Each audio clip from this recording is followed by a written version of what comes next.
ভাগে কুরবানি মানে গরুতে না খাসিতে, না খাসিও চলবে, মুরগিও চলবে না ভাগে, হ্যাঁ ভাগে গরু কুরবানি করা জায়েজ। কথাটা ভালো করে শুনেন। আর তবে পরিবারের পক্ষ থেকে একটা করে কুরবানি করাটা কি উত্তম। শুনুন, একটা গুরুত্বপূর্ণ কথা এখানে আছে, এক জায়গাতে সব কথা লুকিয়ে আছে। সেটা হলো যে হাদিসটাতে আসছে, তিরমিজির হাদিস, যে সফর অবস্থায় গিয়ে আল্লাহ রাসূল সাহাবীরা 7 জন মিলে গরু কুরবানি করেছেন আর 10 জন মিলে কি উট কুরবানি করেছেন, তাই না? এই হাদিসটাকে বুঝতে হবে কাদের মতো? সাহাবী তাবেঈদের মতো। এই হাদিসটাকে সালাফরা সফরের সাথে খাস করেন নি। এইভাবে আপনি যে বুঝলেন যে এর দ্বারা প্রমাণ হয় এটা সফরের সাথে খাস, এই খাস আপনি করলেন কেন? বুঝেন না? মনে হয় এটা মানহাজ। যদি তারা খাস না করে আপনি আমি খাস করতে পারবো না, 1 নম্বর। 2 নম্বর হলো যে তায়াম্মমটা নাজিল হয়েছে কি অবস্থায়? সফরে না মুকিম অবস্থায়? উত্তর দেন। তাহলে মুকিম অবস্থায় তায়াম্মম করা যাবে? বুঝেন না মনে কথাটা?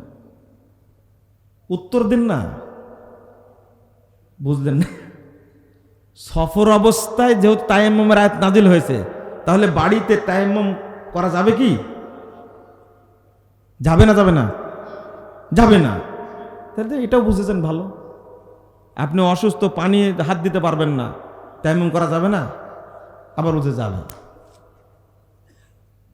তাহলে তায়াম্মমের আয়াতটা নাজিল হয়ে সফর অবস্থায়, আপনি কি সফরের সাথে খাস করতে পারবেন? যে না, আল্লাহও খাস করেননি, সাহাবীরাও খাস করেননি। তো ওটা মেনে নিতে পাচ্ছেন যে তায়াম্মুম সফরেও করা যাবে, মুকিম অবস্থায় করা যাবে। আল্লাহ রাসূল যে কুরবানি করলেন, এটা তো সাহাবী তাবেঈরা, এটা তো কুরবানি, ভাগা কুরবানিকে আপনার এই সফরের সাথে খাস করেননি। তা হাদিস বুঝতে গিয়ে আপনার মতো বুঝবেন কেন? কাদের মতো বুঝতে হবে? সাহাবীদের মতো বুঝতে হবে, খাস করা যাবে না। 1 নম্বর। আল্লাহ রাসূলের নির্দেশের কারণে আপনি উত্তম এক পরিবারের পক্ষ থেকে একটা প্রাণী দিবেন। কিন্তু আরেকটা যদি প্রশ্ন করা হয়, এই একজনে কি একটা গরু দিতে পারবে কুরবানি? এক পরিবারের মধ্যে গরু কুরবানি দিতে পারবে? উত্তর দেন। দিতে পারে, পারলে তো দিবেই। না না না, অনেকেই পারে, তাই না? আমি বলছি আমার সামর্থ্য আছে, আমার কথা বলছি, বা আপনার কথা বলছি, আপনার সামর্থ্য আছে, আপনি একা একটা গরু কুরবানি দিতে পারবেন, সামর্থ্য আছে। কি দেওয়া জায়েজ কি জায়েজ না? জায়েজ। আপনি এবার দলিল দেন যে মুকিম অবস্থায় আল্লাহর রাসূল গরু কুরবানি দিয়েছেন। বুঝেননি কথা মনে হয়? মুকিম অবস্থায় আল্লাহ রাসূল বা সাহাবীরা উট বা গরু কুরবানি দিয়েছেন, একটা দলিল দেখান আপনি, তারপরে গরু কুরবানির ফতোয়া দিতে পারবেন। দেখান আপনি দলিল, দেখালে আমি মেনে নেব। ওইটাকে যেমন খাস করা যাবে না, কিরে ভাই, ওইটাকে যেমন, অর্থাৎ সফরকে যেমন খাস করা যাবে না ভাগা কুরবানি, তেমনি গরু কুরবানি সফরের সাথে খাস করা যাবে না। মুকিম অবস্থাও চলবে, সফর অবস্থাও চলবে। আমি কথাটা কেন বললাম? বোঝানোর জন্য। সফর অবস্থায় খাস করলে আমি প্রশ্ন করব, মুকিম অবস্থায় আল্লাহ রাসূল সাহাবীরা উট বা গরু কুরবানি করেছেন, একটা দলিল দেখান আপনি, তারপরে করবেন আপনি। আমার জানা মতের দলিল আমি পাইনি। মোটের উপর কি আসলো কথা? মানহাজ। কি আসলো? মানহাজ। হাদিস নিজের মতো বোঝা যাবে না। দয়া করে এই জিনিসটাকে বুঝেন আগে, বুঝতে হবে হাদিস সাহাবীদের মতো। যেমন একটা উদাহরণ দিচ্ছি, উদাহরণটা এবার বুঝবেন। যাদের রমাদানের কাজা রোজা বাকি আছে, কি রোজা কাজা আছে না, শাওয়াল মাসে আগে কাজাটা করবে না শাওয়ালটা করবে? উত্তরটা যেটা জানেন ওটা উত্তর দেবেন। আগে শাওয়াল করবে, তাই না? তারপরে কি কাজা করবে। এই ফতোয়া সঠিক না। আমি আবারও বলছি, এই ফতোয়া সঠিক না। কেন? এবার বুঝেন। দলিল এই কথা দিয়ে আমিও দলিল দিয়েছি।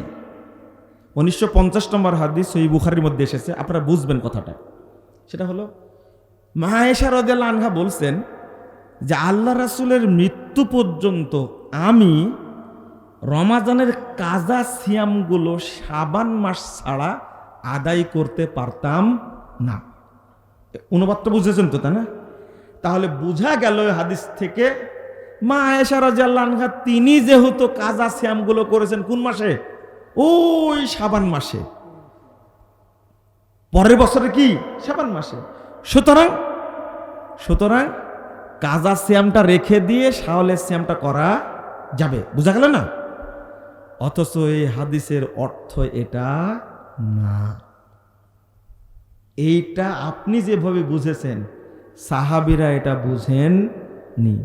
আসলে অর্থটা কি? প্রথম কথা 1164 নম্বর হাদিসটাকে বুঝেন। আল্লাহ রাসূল বলতেন মান সামা রমাদানা ওয়া আতবাহু সিত্তাম মিন শাওয়াল, যে ব্যক্তি রমাজানের সিয়াম পালন করলো তার পিছে পিছে কি শাওয়ালের 6টা করলো, কানা কাসিয়ামিদ দাহার, সেজন্য পুরো বছর সিয়াম রাখলো। আপনার কি রমাজানের সিয়াম পূর্ণ হয়েছে? আল্লাহ রাসূল বললেন মান সামা রমাদান। এই 1 2 নম্বর হলো মা আয়েশা রাদিয়াল্লাহু আনহার এই হাদিস থেকে দলিল দেওয়া যাবে না। ইবনু হাজার আসকালানী 1950 নম্বর হাদিসের ব্যাখ্যাতেই অনেকগুলো দলিল নিয়ে এসে বলে দিয়েছেন আল্লাহ রাসূল বেঁচে থাকাকালীন মা আয়েশা রাদিয়াল্লাহু আনহা কোনো দিনই নফল সিয়াম পালন করতে পারেননি। শাওয়াল কেন, ওই জিলহজ মাসে যে 10টা সিয়াম না 9টা, এটাও তিনি করতে পারেননি। আল্লাহ রাসূলের প্রয়োজনে আর নফল সিয়াম পালনের জন্য কার অনুমতি লাগে? কার অনুমতি? হাদিসেই আসছে আল্লাহ রাসূলের সাথে থাকার কারণে এবং তার ব্যস্ততার কারণে আমি আগে সিয়াম রাখতে পারতাম না। এই হাদিস দিয়ে কি দলিল নেওয়া যাবে না। আয়েশা রাদিয়াল্লাহু আনহা কোনোদিন আল্লাহ রাসূল বেঁচে থাকাকালীন কোনোদিন শাওয়ালের সিয়াম পালন করেননি।